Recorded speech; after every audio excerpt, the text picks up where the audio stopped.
मुलीची लग्न केले. मला माहित होतं की अवलादी माया मुळा उठणार आहे. याला चायला सांगून दिलं लग्न मी याच्या शेटवले जन्मला नाही खूप तुला काढला. कोण बोलतोय? अजित डुबे बोलतोय. कुठले महाराज? इंदुरीकर महाराजांबरोबर सारखं बोलतात तुम्ही. ते महाराज आहेत का? मग अक्कल आहे तुला? कोण आहे तू? तुला आहे का डोकं? आहे का डोकं? आहे का तुला?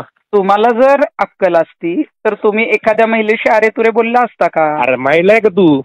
बर, म्हणजे इंदुरीकरांनी हे शिकवलंय का तुम्हाला? नीट बोलायचं, महिलांविषयी ना बरं का. हिंदू धर्माच्या लोकांबद्दल नीट बोलायचं. मी हिंदूच आहे, त्यामुळे ते तुम्ही मला शिकवायची गरज नाहीये. मी किती आध्यात्मिक आहे, मी किती सांप्रदायिक आहे, मी वारकरी समाजाला किती मानते. हा, मग त्यामुळे ना ते तुम्ही मला नाही शिकवायचं. कुठल्या धर्मात कोण काय, आम्ही जात धर्म कधी मानत नाही. तुम्हाला तसं कोणी शिकवलंय का धर्मात भेद करायला? आपण मग चांगलं बोलत जायचं ना. चांगलंच बोलले. महाराजांना बोलतात, येऊन जाऊन महाराजांना बोलतात, दुसरं कोणी भेटत नाही. नाही नाही नाही इंदुरीकरांवर तर मी सुरुवातीपासूनच ते महिलांचा अपमान करतात तर मी बोलणारच ना. चांगल्यांचा आदरच केला जातो. बरोबर ना. मग करा ना तुम्ही. आम्ही कुठं अनादर केलाय? आम्ही फक्त ज्या चुका आहेत ना त्या सांगतोय. आम्ही अनादर अरे तुरे ही भाषा इंदुरीकरांची मी विरोधक जरी असले तरी कधी अरे तुरेवर आले नाही. ते माझे संस्कारच नाहीयेत.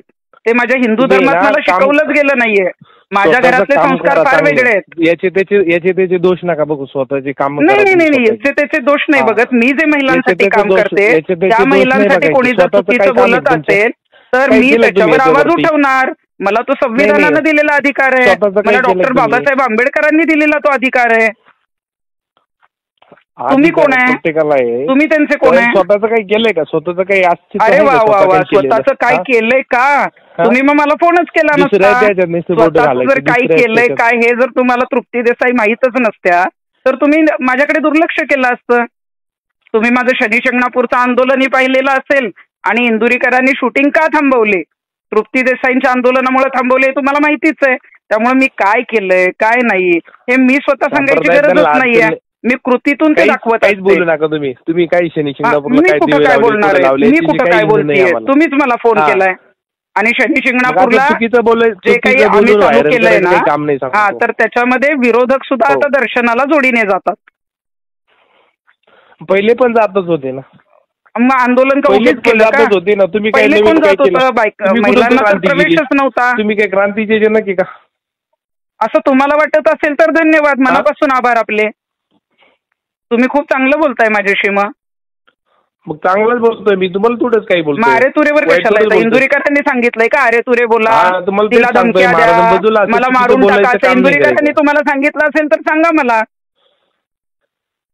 अहो, संप्रदायाच्या माणसाबद्दल वाईट बोलायचं नाही तुम्हाला. ते सांप्रदायिक आहेत ना. मग मी पण आध्यात्मिकच आहे आणि मी माझी मर्यादा कधीच सोडत नाही. ते कीर्तनात त्यांची मर्यादा सोडत असते. त्यांच्या मुलींना काय तुमचं आध्यात्मिक आहे काय? काय आध्यात्मिक तुमच्याकडे? ओके, तुम्हाला माहित नसेल ना. तुम्हाला काही गोष्टी माहितच नाही तर मी तुम्हाला का सांगू? तुम्ही आध्यात्मिक गुरु असाल तर मी त्याचं एक्सप्लेनेशन देईन ना. तुम्हाला सांगून काय उपयोग आहे? इंदुरीकरांची मुलगी आम्हालाही त्यांच्या मुलीसारखीच आहे, परंतु दुसऱ्यांच्या मुलीवर बोलायचं, वेगळे शब्द वापरायचे हे आम्ही नाही सहन करू शकत. दुसऱ्याची बोट स्वतःच निर्माण केलंय म्हणूनच तुमचा फोन आलाय. हो, म्हणूनच तुमचा फोन आलाय. तुमचा फोन 10 जणांना गेला असता ना, त्यांच्यावर 10 जणांनी टीका केली आहे. मला नसता आला फोन. मग मी फोन नाही, राहिला कुठे तुम्ही? समोरच भेटलो असतो. मग तसं काही नाही. हा, भेटू ना. कधी भेटायचं सांगा. काय अडचण आहे? मला नाही, मी नाही घाबरत असलं कोणाला. तुमच्या इंदुरीकरांना घेऊन या, मला काही फरक पडत नाही. मी समोरासमोर एकेका प्रश्नाला उत्तरं देणारी आहे आणि तेही संविधानिक भाषेमध्ये. त्यांच्यासारखी शिवराळ भाषाही वापरत नाही, त्यांच्यासारखा महिलांचा अपमानही करत नाही आणि दुसऱ्यांच्या मुलींना नावं ठेवून आपल्या मुलीचं चांगलं करायची अशी भावना कधीच नसावी. त्यांच्या मुलीचं चांगलं चाललंय इथं. काय तुम्ही लय बोलायचं हाती घेतलं म्हणजे तुम्ही काय स्वतः का बाबासाहेब आंबेडकर समजतात काय? बाबासाहेब आंबेडकर हे फार मोठे. डॉक्टर बाबासाहेब आंबेडकरांनी मला जो एक नागरिक म्हणून अधिकार दिलाय त्याचा मी वापर करणार आणि त्या संविधानावर देश चालतो आणि त्या संविधानाच्या अधिकाराचा मी वापर करणार. तुम्ही असं वाईट बोलू नका. काही वाईट मी कधीच बोलत नाही. माझा कधीही कुठला शब्द वाईट नसतो. तुम्ही आतापर्यंतचं माझं रेकॉर्ड तपासा. माझ्या दुश्मनालाही मी कधी आम्ही वाईट बोलत बघितलंय नाही. तुमचं काय रेकॉर्ड, आम्ही त्र्यंबकला बघितलं, सगळी